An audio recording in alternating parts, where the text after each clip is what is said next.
আর মুসলমানদের কোরআন লেখক এইটা জানলেন না, না জেনে সে বলছে ভেঙে টুকরা টুকরা হয়ে যাবে। ইহতিমান্নাকুম শব্দ ব্যবহার করে মুসলমানদের কোরআন লেখক মারাত্মক ভুল করেছে। মুসলমান ভাইরা আমার দেখেন, আল্লাহ পাক কত উচ্চমানের ভাষা ব্যবহার করেছেন। ওই লিডার ডাক দিয়া বলছেন, হ্যাঁ তোমার মতো আমারও সন্দেহ মনে হয়, কিন্তু সন্দেহ নিয়েই তো আমরা চূড়ান্ত পর্যায়ে চ্যালেঞ্জ করতে পারি না, এটাকে ভুল বলে আমরা ঘোষণা দিতে পারি না, ইলেকট্রিক মিডিয়া প্রিন্টিং মিডিয়ার মাধ্যমে আমরা খবর প্রকাশ করতে পারি না। অবশ্যই আমাদের দাবিতে আমরা সত্যবাদী কিনা এটা যাচাই বাছাই করে পরীক্ষা নিরীক্ষা করে আগে দেখতে হবে। যদি আমাদের দাবিতে সত্যবাদী হই তাহলে অবশ্যই আমরা এটা চূড়ান্ত পর্যায়ে চ্যালেঞ্জ করতে পারবো। তিনি বলছেন কিভাবে আমরা প্রমাণ করব? আমরা ঘরোয়াভাবে একটা মুসলিম বিজ্ঞানীকে আহ্বান করলাম। মুসলিম বিজ্ঞানীকে ডাক দিয়া বললাম, ভাই রে তোমার কাছে একটা প্রশ্ন করে দেই, এই সূরাতুন নামলের 18 এবং 19 নম্বর আয়াতের মধ্যে তোমাদের কোরআনের লেখক বলছে লা ইয়াহতিমান্নাকুম সুলাইমান, পিপিলিকার দেহের উপরে পা লাগলে নাকি পিপিলিকা ভেঙে টুকরা টুকরা হয়ে যাবে। কেন এখানে গলে যাওয়ার কথা বললেন না? কেন এখানে থেতু হয়ে যাওয়ার কথা বললেন না? এ মুসলমান বন্ধু আমার, ওই মুসলিম বিজ্ঞানী ডাক দিয়া বললেন, তোমরা কি পিপিলিকার দেহ নিয়ে কখনো গবেষণা করেছো? তারা বলছে না, পিপিলিকার দেহ নিয়ে তো কখনো ওইভাবে গবেষণা করা হয় নাই, আমরা অন্যান্য প্রাণীর সাথে তার দেহটাকে মিলিয়ে বলেছি। তিনি বলছেন না না, পিপিলিকার দেহ নিয়ে আগে গবেষণা করতে হবে, তারপরে তোমরা ওর সঠিক উত্তরটা পাবে। আমার আল্লাহ কেন এইখানে ভেঙে যাওয়ার কথা উল্লেখ করেছে? জোরে কোন সুবহানাল্লাহ। মুসলমান বন্ধু আমার খেয়াল করেন, দেখেন আপনার ঈমানটা কেমন কোরআনের উপরে বেড়ে যাবে। মুসলিম বিজ্ঞানী বলছে তোমাদের পিপিলিকার দেহ সম্বন্ধে ধারণা না থাকলেও আমার ধারণা যথেষ্ট আছে। শুনে নাও, অস্ট্রেলিয়ার একজন প্রফেসর, তিনি পিপিলিকার দেহ নিয়ে তিনি গবেষণা করেছেন। প্রাণী বিভাগের অধ্যাপক, তিনি একটা রিপোর্ট দিয়েছেন। তিনি বলেছেন পিপিলিকার পুরা দেহ নিয়ে আমি গবেষণা করেছি। পিপিলিকার সহ পৃথিবীর জমিনে সৃষ্টিকর্তা ঈশ্বর যত মাখলুকাত সৃষ্টি করেছেন, যত প্রাণী দুনিয়ার জমিনে আছে, প্রতিটা প্রাণীর দেহের মধ্যে প্রায় 70 থেকে 80% পানি থাকে, কিন্তু পিপিলিকার দেহটা পুরাটাই ব্যতিক্রম। এই পিপিলিকার দেহটাকে আল্লাহ পাক পুরাটাই অন্যরকম করে সৃষ্টি করেছেন। এই পিপিলিকার দেহের মধ্যে 75% গ্লাস ফাইবার তথা কাঁচের উপাদান আল্লাহ রেখে দিয়েছেন। জোরে কোন সুবহানাল্লাহ।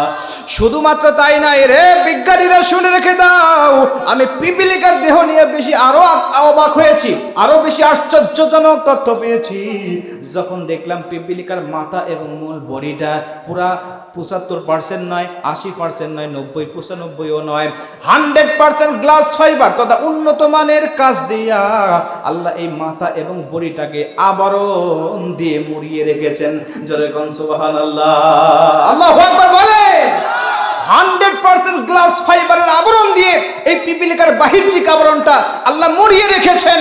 অতএব কোনো গ্লাসের উপরে, কোনো কাঁচের উপরে, কোনো ফাইবারের উপরে যখন কোনো মানুষ পা দেয়, ওটা গলে যাওয়ার কথা নয়, ওটা থেতো হয়ে যাওয়ার কথা নয়, ওটা ভেঙে টুকরা টুকরা হয়ে যাবে। কথা বলেন। বিজ্ঞানী বলছে, তুমি যখন এই কথাটা আমাকে শোনালে, শোনো, একটা পিপিলিকার ছোট্ট মাখলুক, ছোট্ট সৃষ্টি, এই সৃষ্টিকর্তা সম্বন্ধে এই কোরআনের লেখক কথা বলতে গিয়ে যেই লেখক এতটা সতর্কতা অবলম্বন করে কথা বলতে পারে, আমি সাক্ষ্য দিচ্ছি সেই লেখক দুনিয়ার কোনো মানুষ হতে পারে না। এই কোরআনের লেখক দুনিয়ার কোনো মানুষ হতে পারে না, কারণ একটা মাখলুকাত এই পিপিলিকার দেহ নিয়ে আমরা পর্যন্ত জানি না। অতএব যিনি এই পিপিলিকাকে সৃষ্টি করেছেন তিনি এই কোরআনটাকেই লিখেছেন। অতএব এই কোরআন যে ধর্মের কথা বলছে ওই ধর্মটাই সত্য ধর্ম। ইন্নাদ-দীনা ইনদাল্লাহিল ইসলাম। আমি বাপ দাদা ধর্ম ছেড়ে দিয়ে আমরা বিজ্ঞানীরাও কালেমা পড়ে মুসলমান হয়ে গেলাম। জোরে বলেন আল্লাহু আকবার। এই ধর্ম পেয়েছেন আমি আর আপনি বাপ দাদার সূত্রে। অতএব অবশ্যই এর শুকরিয়া আদায় আমাকে আপনাকে করতে হবে। যদি করতে পারি আল্লাহ পাক আমাকে নিয়ামত আরো বাড়িয়ে দিবে, ইসলাম ধর্মের প্রতি আকর্ষণ আমাকে আরো জাগিয়ে তুলবে। আজকে আমরা ইসলাম ধর্ম সম্বন্ধে জানি না, আমাদের ভিতরে ঈমান কম, এজন্য আজকে মসজিদে আজান হওয়ার পরেও আমরা নামাজে যাই না, মসজিদে আমরা উপস্থিত হতে পারি না। অথচ মসজিদে যদি আমাদের ঈমানটা পরিপূর্ণ থাকতো, মসজিদে আমাদের ঈমানটা যদি পরিপূর্ণ থাকতো, আজান হওয়ার পরে আমরা আর কখনো ঘরে বসে থাকতে পারতাম না। এজন্য অনেক মুফাসসিররা বলেছেন, শোনো, তোমার যদি মসজিদে নামাজ পড়তে যদি কষ্ট হয়, মসজিদ যাইতে যদি কষ্ট হয়, নামাজ পড়তে যদি কষ্ট হয়, তুমি নিজের উপরে জিদ তৈরি করো। নিজের উপরে জিদ তৈরি করে 1 মাস থেকে 40 দিন পর্যন্ত তুমি কন্টিনিউ জামাতের সাথে তাকবীরুল্লাহর সাথে নামাজ পড়ো। তাকবীরুলের সাথে নামাজ পড়ো তুমি 1 মাস থেকে 40 দিন পর্যন্ত। এই 1 মাস থেকে 40 দিন তুমি নিজের উপরে জিদ করে করে নামাজ পড়বে। 1 মাস 40 দিন পরে এই নামাজ পড়ার জন্য তোমাকে এত জিদ করা লাগবে না। এই নামাজ সময় হলে তোমাকে ডেকে ডেকে মসজিদে নিয়ে যাবে। জোরে বল সুবহানাল্লাহ। আজান হওয়ার পর তোমার আর ভালো লাগবে না। যতক্ষণ পর্যন্ত তুমি মসজিদে না যাবে ততক্ষণ পর্যন্ত তোমার ভিতরে উঠবি শুরু হয়ে যাবে, ভালো লাগবে না। নামাজ কমপ্লিট করার পরে তোমার ভিতরে একটা শান্তি জাগ্রত হবে। যারা নামাজ পড়ে 5 ওয়াক্ত ওনাদের কাছে জিজ্ঞাসা করেন, ওনার মধ্যে এই অনুভূতিটা তৈরি হয়ে গেছে। যারা কন্টিনিউ নামাজ পড়ে, যারা নামাজ ছাড়লে তাদের ভিতরে একটা জ্বালা তৈরি হয়। এই জন্য সবাই নামাজ পড়বেন। অনেক মানুষ অনেক কথা বলে নামাজ নিয়ে, অনেক মানুষ অনেক রকম মতবাদ দেয় আমাদের সমাজে। আমাদের বন গ্রামে সবচেয়ে বেশি এই ফিতনাটা। আপনি নামাজ পড়েন, নামাজ পড়া শুরু করেন, দেখবেন যে আল্লাহ পাক আপনাকে অবশ্যই দুনিয়ার জমিনে সুখময় শান্তিময় একটি জীবন দান করেছে। আগে আপনি নামাজ পড়তেন না, কাজ করতেন, কর্ম করতেন, সব কিছু করতেন। এখন নামাজ পড়েন, কাজও করেন। দেখেন আপনার আগের জীবন আর বর্তমান জীবন কতটা তফাৎ আল্লাহ করে দিয়েছে। আগে ইনকাম করেছেন, ইনকামের মধ্যে কোনো বরকত থাকতো না। মাসে ইনকাম করতেন 50,000 টাকা। ছেলের অসুখ, মেয়ের অসুখ, স্ত্রীর মধ্যে গন্ডগোল, সংসারে অশান্তি, ঝগড়া ফাসাদ সবসময় লেগেই থাকে। মাস শেষে দেখবেন যে আরো আপনার ঋণ করতে হয়। ঠিক সেম আপনার প্রতিবেশী মাসে 20,000 টাকায় চাকরি করে, ওর টাকার ইনকামের মধ্যে আল্লাহ পাক বরকত রেখে দিয়েছে। ও মাস শেষে আরো 5,000 টাকা সঞ্চয় করতে পারে ওই ইনকাম থেকে, ওই বেতন থেকে। কিভাবে পারে? আল্লাহ রাসূল বলছেন বরকতটা হলো সবচেয়ে মেইন বিষয়।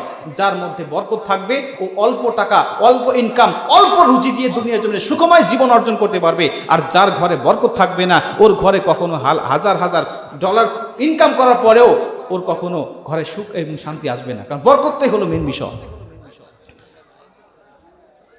বরকত আনার জন্য বেশ কিছু আলোচনা আছে, অনেক লম্বা আলোচনা। এর মধ্যে একটা কথা বলি, কমন একটি কথা বলি, সেটা হলো আমাদের অনেকের ঘরে ছবি থাকে টানানো। অনেকের ঘরে ছবি টানানো থাকে, নিজের ছবি হোক, বাবা মার ছবি হোক, অথবা পশু পাখি বিভিন্ন প্রাণীর ছবি হোক, এগুলো টানানো থাকে। এগুলোকে আমরা অনেকেই ফজিলত মনে করি, আমরা এগুলো রাখি। আবার অনেকেই ফজিলত না মনে করে রাখি এমনি দেখার শোভা হিসাবে।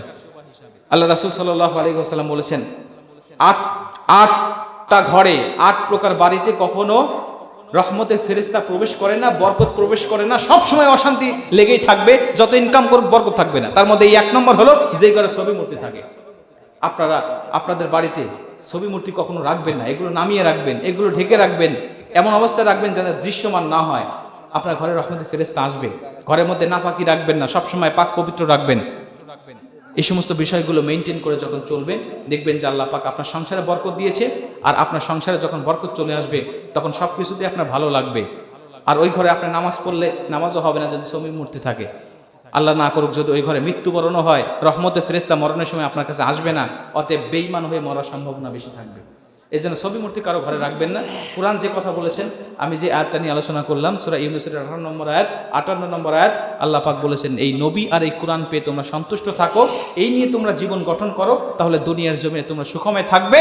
দুনিয়ার থেকে বিদায় নেওয়ার পরে আমি আল্লাহ পাক বলছি তোমরা কমপক্ষে 10টি পৃথিবীর সমান একটি করে জান্নাতের মালিক হবে। জোরে কোন সুবহানাল্লাহ।